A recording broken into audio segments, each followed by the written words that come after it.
In this video, I'm going to show you guys how to send a picture on Gmail on your iPhone. And this is one of the easiest stuff you can do on Gmail. So let's get started.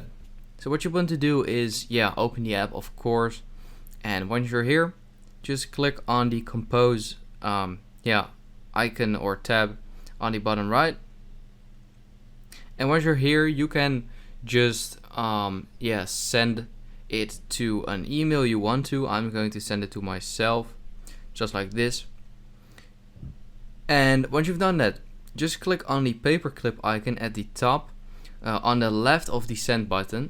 Just click on that, and you can open up the camera roll, and you can either just choose a photo from just like this, or click on this arrow, and that will open up the whole camera roll. And I'm just going to select this photo real quick.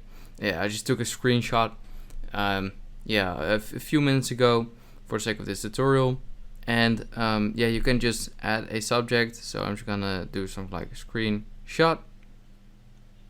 And now we have added the photo, and all you want to do is just click on the send button, just like this. And of course I send it to myself, but you want to send it to someone else probably.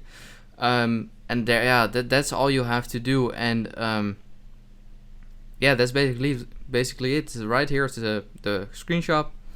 And I hope this video helped you out. Please leave a like and let me know in the comments if it worked, and I'll see you next time. Have a good day.